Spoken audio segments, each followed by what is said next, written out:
அண்ணா எனக்கு ஒரு very important doubt. தமிழில் கேட்குறேன். எனக்கு ஒரு முக்கியமான சந்தேகம். ஓ, இம்பார்ட்டன்ட் டவுட்டா? இப்போ கொஞ்ச நாள் முன்னாடி இந்த நடிகர் சங்க தேர்தல் நடந்தது. ஆமா. அதுல நாட்டாமை நடிகர் ஒரு அணியில இருந்தாரு. ஆமா. காமெடி நடிகர் ஒரு அணியில இருந்தாரு. காமெடி நடிகரா?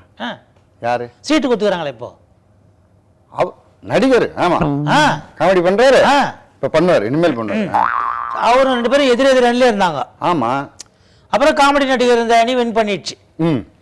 இப்போ நாட்டாமை நடிகருக்கு ஒரு சீட்டு கட்சிக்குது, காமெடி நடிகருக்கு ஒரே கட்சியில சீட்டு கட்சிக்குது. ரெண்டு பேரும் ஒரே கட்சி சார்பில் தான் நிற்கிறாங்க. அப்ப இவங்க ரெண்டு பேரும் எதிர் அணியா செயல்படுவாங்களா இல்ல இவங்க ரெண்டு பேரும் ஒத்துமையா செயல்படுவாங்களா? இதுக்கு எனக்கு பதில் சொல்லு. அடே, நடிகர் சங்கம் என்பது வேறு, இது சமூகத்துக்கு வந்துட்டாங்க. நடிகர் சங்கம்ன்றது ஒரு சின்ன அமைப்பு. நடிகர் சங்கத்தை நடிக்கிறவங்களோட எங்க நடிக்கிறவங்க எக்கச்சக்க பேர் இருக்கிறாங்க. அப்படிங்கிற அதனால தான் எலெக்ஷன் அதே மாதிரி பயங்கர விறுவிறுப்பா இருக்குதுங்க. ஓ சரி, வேற என்ன டவுட்? அப்புறம் இன்னொரு நடிகர் ஒருத்தர் இந்த ரெண்டு பேர் நடுவில் அவரை பத்தி பேசாமே இருக்குதான், மனசு கஷ்டமாகுது. நல்ல நவரச நடிகர் அவர். திடீர்னு காணாம போடுவார். திடீர்னு இல்ல, காணாம தான் இருப்பாரு.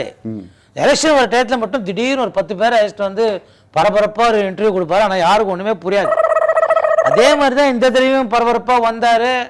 நான் அங்க போறேன் இங்க போறேன்னாரு. எல்லாரும் நினைச்சாங்க நான் லேட்டா வந்தாலும் லேட்டஸ்டா வருவேன், அவர் வர வேண்டிய நேரத்தில் கண்டிப்பா வந்து சொன்னாங்க.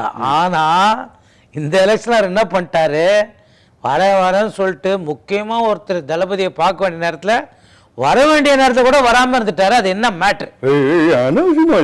அவரை பற்றி அவரு வருவாரு போவாரு நடிப்பாரு, என்ன பண்ணுவாரு. உனக்கு ஏன் திடீர்னு வாய்ஸ் இது மாதிரி ஆச்சு?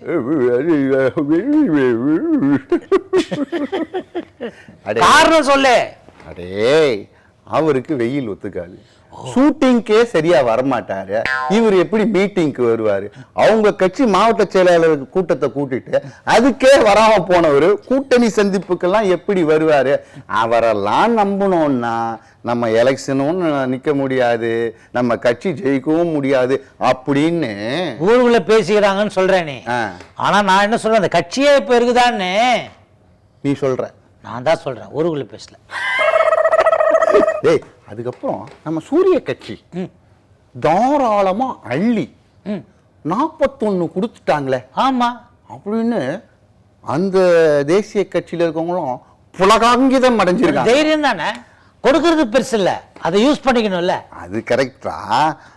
போன தடவை சண்டை போட்டு சட்டையை பிடிச்சி எப்படியோ 63 சீட்டு வாங்கினாங்க. ஆமா.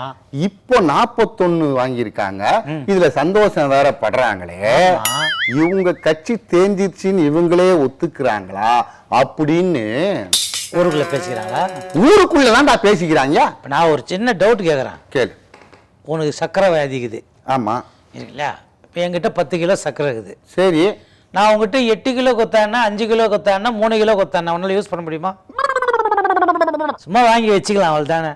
அது மாதிரி தான் 41. ஓ, அப்போ எவ்வளவு கொடுத்தாலும் அதுல ஒன்னும் தேராதுன்னு நீ சொல்ல வர? சொல்லல. கொடுத்தவங்களுக்கு யாரால மனசு கொத்துட்டாங்க, வாங்குறவங்களுக்கு அது எப்படின்னு நடக்கும், ஒர்க் அவுட் ஆகாம ஆகாதான்னு ஊருக்குள்ளதான் பேசிக்கிறாங்க. ஊருக்குள்ள பேசிக்கிறாங்களா? ஊருக்குள்ள இன்னொன்னு பேசிக்கிறாங்க. இந்த 2 பேர்னால தேசிய கட்சிக்கு எந்த பலனும் இருக்க போறதில்ல. ஆனா தென் மாவட்டங்கள்ல சூரிய கட்சி ஒரு கலக்கி ஒரு 90-80 சீட்டுகளை அள்ளுவாங்கன்னு நீ தானே சொல்ற. ஊருக்குள்ள பேசிக்கிறாங்க.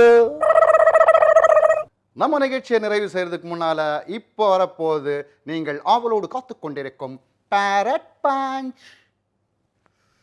முந்தியெல்லாம் அவர் மைக்கு பிடிச்சாருன்னா சாக்ரட்டிஸ், மாசேத்தும், லெனின், கிரேக்க நாகரிகம் அப்படின்னு பெரிய பெரிய வரலாறெல்லாம் பேசுவார். ஆனா இப்ப பாத்தியா, தோசை சுடுறது எப்படி, வடை சுடுறது எப்படின்னு மைக்க பிடிச்சி பேசுறாரு. எப்படியோ தேர்தல் முடிஞ்ச பிறகு அவருக்கு ஏதாவது ஒரு சேனல்ல ஒரு சமையல் நிகழ்ச்சி கிடைக்கும்னு பேசிக்கிறாங்க. பேரட்டு அனாவசியமா நீ ஏதாவது சொல்லி வச்சு அப்புறம் எல்லாரும் என்கிட்ட சண்டைக்கு வராங்க. ஓகே நேயர்களே, நிகழ்ச்சியை ரசிச்சிருப்பீங்கன்னு நினைக்கிறேன். மீண்டும் நாளை உங்களை சந்திக்கிறோம். அதுவரை உங்களிடமிருந்து விடை பெறுவது Easter ji and Parrot G.